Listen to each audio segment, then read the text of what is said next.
Fight number 13 for Mike Tyson. We're back in Latham. It's the same Mike Tyson. It is not the same camp. This is his second fight since the tragic death of Customato on the 4th of November. This is the 22nd. And we're against an opponent who just might be the one to test him.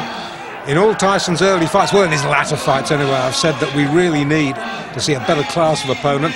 And I think we might have got that tonight in the shape of Conroy Nelson, who's been in with some good fighters. Conroy Nelson, Canadian, ranked number 2 in the Canadian heavyweight scene. As I said, he's been in with some good fighters. He's fought Razor Ruddock. He lost on a disqualification to Razor Ruddock. No, I lie. He went the distance with Razor Ruddock, 10 rounds. He lost his next fight in London. I should know that. I saw it. Disqualification against Noel Corliss, the Liverpool boy, in 7 rounds in Bloomsbury.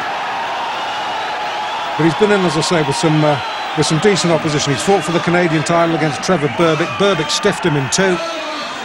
Berbick is a world-class fighter. So if anybody is going to test Mike Tyson, Conroy Nelson is just the right sort of opponent at this stage of his career.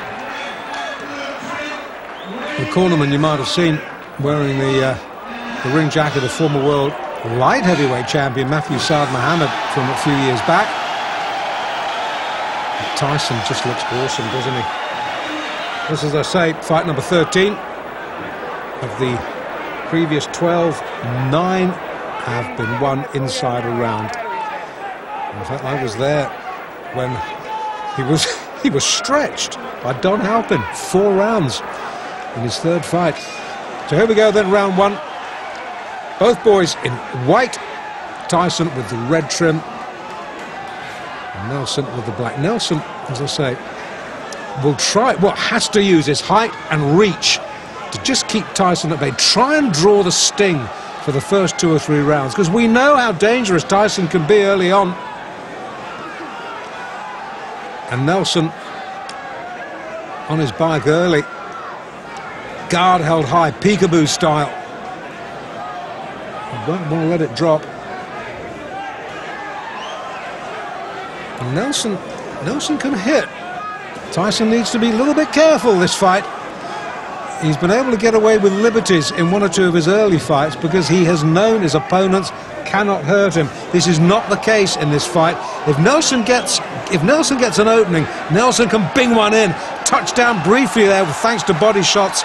The right knee just clipped the canvas. Oh, he's shaky. He's so shaky, and we're only in round 1. And this is a good fighter. I can hardly believe what I'm seeing. Sit down, please, sir. Thank you. This is the trouble when we're crammed in alongside spectators at ringside.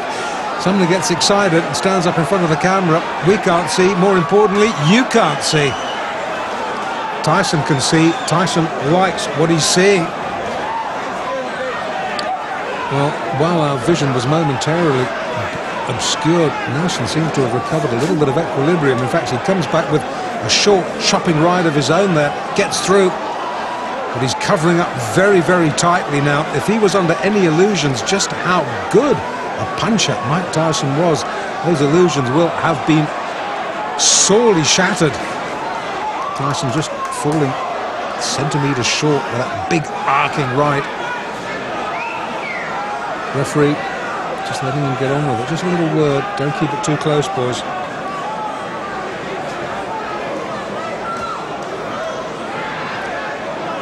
Well, Nelson, after a real alarming wobble midway through, might be getting through this first round, but he hasn't looked convincing, has he? Tries to come back with a spearing lift of his own, but Tyson, left uppercut, gets through. And once again, Nelson looks a little bit confused, dazed and confused. That term might have been coined for Conroy Nelson tonight in Latham. Hard to think that Tyson, I watched his pro debut, 6th of March. It's what, 22nd of November now. Boy, is he coming on, and boy, is he making an impact in the heavyweight division. Nelson hurt, needs a breather. I think that punch might have been a little bit low. The referee allowing Nelson just a moment or 2 to recover himself. Gets clipped with a left on the belt. And somehow, well, the ref comes over, says, just keep your punches up. Kevin Rooney tries to wave him off. The referee says, I'm in charge here.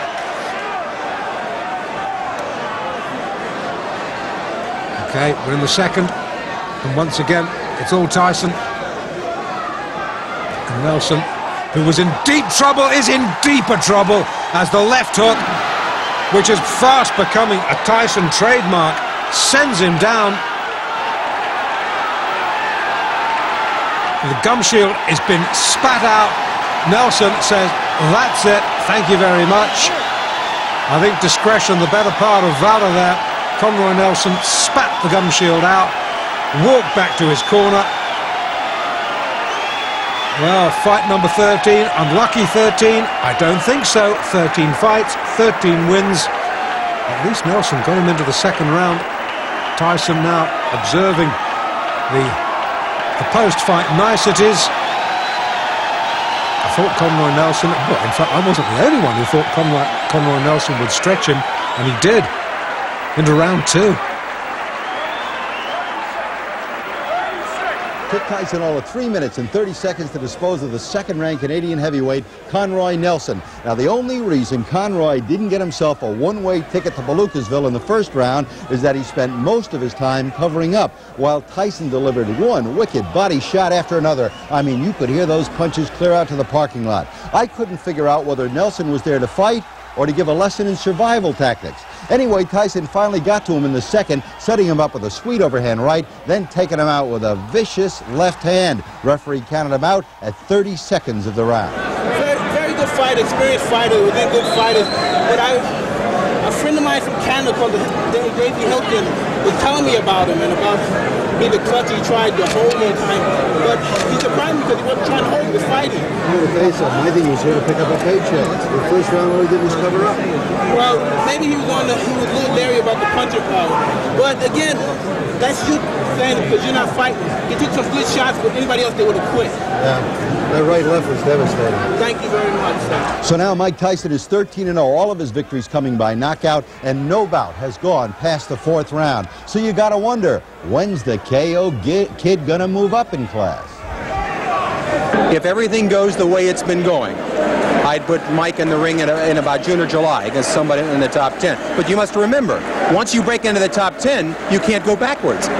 You can't beat somebody in the top 10 and go back and fight, 8-round fights.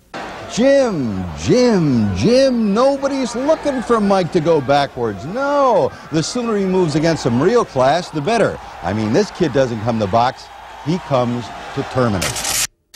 Tyson's rare talent had grabbed the attention of the boxing world and was drawing in the crowds.